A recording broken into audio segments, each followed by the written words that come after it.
Hello, everybody. Welcome back to the channel. Ayuen Aguto. Manchester United have finally won back-to-back games. We defeat our arch nemesis, Liverpool, at the ground for the first time in 11 years. What a wonderful feeling. Very excited. I'm pumped. I'm over the moon. In this video, we're going to break down how we beat Liverpool at Anfield. And to me, there are three major takeaways. Number one, first and foremost, the effort level, the fighting spirit, the work ethic, the beliefs, the determination. Our players had that in spades. We went there, we fought for every single ball, we fought for each other. We didn't let one goal dictate our mood. Our head did not drop when they equalized. We came back and we fought. We grinded out. We won every single second ball they possibly could have. We just determined to get something out of this, and we were determined to win. That was the number one takeaway: the fighting spirit, the work ethic, the ability to keep the mentality high enough to where you have to come out with a win no matter what. It was on point today, 100%. The second takeaway to me is Ruben Amorim. I hear people saying, well, he got his tactics spot on. He got everything. I'm not going to lie. When I first saw the lineup, I was questioning, what is he thinking? Why is he picking certain? For example, the match winner, Harry Maguire. I was like, there's no way this joker is picking Maguire in this game. But the more I think about it, I think he was right, and here's why. The way we end up playing, I didn't think that's how we were going to play. We end up having to defend deep and go long. And basically, Maguire is a wonderful box defender. If you need him to sit on a low block and defend, Maguire is probably one of the best in the league doing that. His problem is when we had to play high line, like we did against Brentford. That's where Maguire struggled. But if we're going to sit deep and play in a low block or a mid block, Harry Maguire is wonderful in that. He already knew this is the route he was going to play. Where I was confused is that if we're going to go long, why we didn't play Benjamin Sesko. But I guess this manager did something he never done in his entire coaching career, which is he actually overloaded the midfield this time. You had Cunha and Remo, Bruno Fernandes and Casemiro kind of working very close to each other in terms of like, these guys were not challenging for the ball. They were just providing a little bit resistance. And then all three.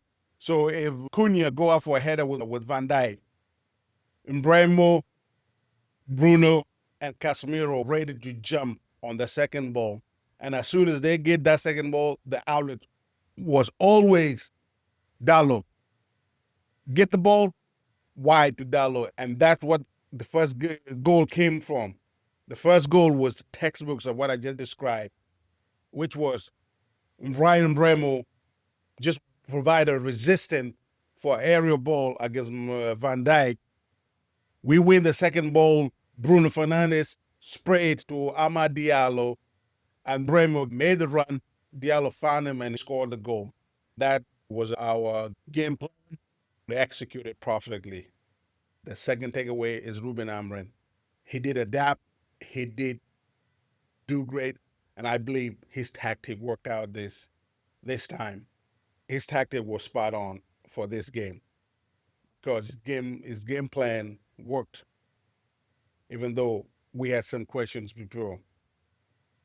Question shouldn't be whether can this game plan work every week, because I don't think he himself would like to play like this all the time. But for this game, that game plan worked. Third takeaway to me is that Brian Bremo. I know everybody's praising Cunha. Everybody's giving Cunha his flowers. I feel like I'm the only Manchester United player who look at Cunha. I'm like, I'm not seeing what everybody is seeing, because I watched that game and I came out and I'm like, Brighton, Remo, and Diallo carried the attack. But according to people, somehow I miss Cunha having an incredible, influential game, and I just didn't see that. And I don't like this new narrative that is being created that like we can all of a sudden praise somebody for doing everything except the thing that he was brought in to do. Cunha was brought in for goals and assists. He haven't had any of that. I'm having difficult time praising that because I know how this story ends. It's the exact same thing that happened to Xerxes. Xerxes was brought in as a striker, ended up not scoring goals, but his build up, his link up play, his ability to take down the ball was incredible. His overall gameplay was amazing. But the thing that he was brought in for, he didn't do. So that's why I'm having a hard time praising Cunha for just having a few carries and all of that. That's not what he was brought in for.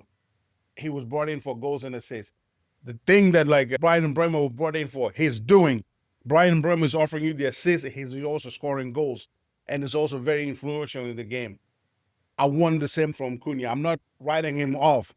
I'm just not willing to praise him if he's not doing the thing that he was brought in and I thought he was going to do.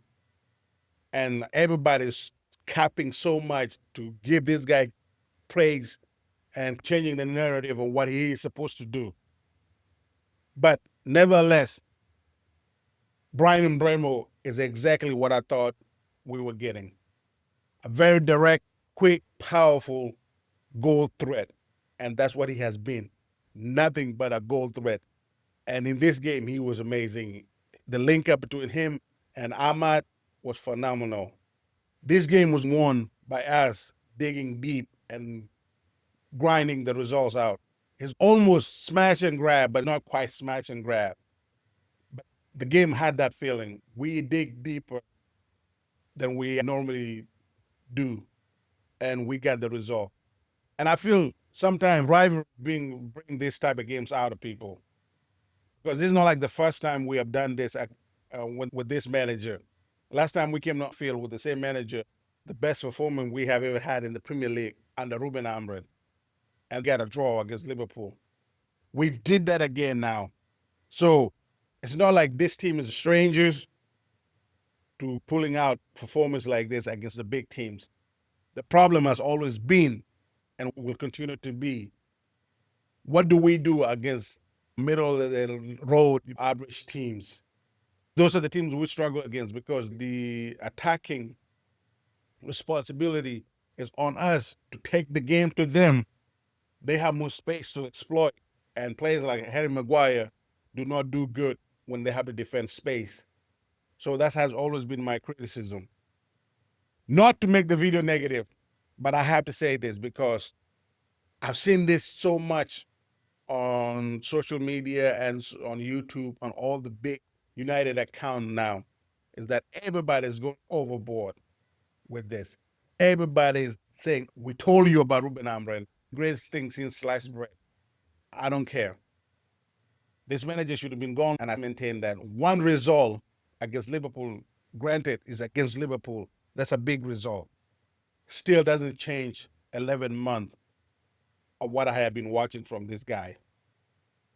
So yes, you guys can praise, give him credit all you want, tell us we're all wrong, but I know what I know. I have the evidence that this is not going to end well. I am excited as any Manchester United fan when we beat Liverpool. It's an historic day. So I'm glad we beat Liverpool, but I'm not going to get carried away because Brighton, Nottingham Forest, and Tottenham are going to be the major stake. If we go over there and we don't lose any of those games, I'll be like, okay, I might be wrong. Ruben Amorim might turn this around. Until then, it is what it is. I will celebrate the wins and praise when they do good. And when like the bad result come, I will also call it out. Right now, I'm just going with the vibe. Whatever season we have at the end of the year, it is what it is. Thank you for watching my channel. And please, if you're new here, consider subscribing and hit the like button. Please let's get this channel up. Please do me a favor, hit that like button. That is important. And if you have any thought, you agree or disagree with me, don't leave your thought in the comment section. I'll get you on the next one. Peace.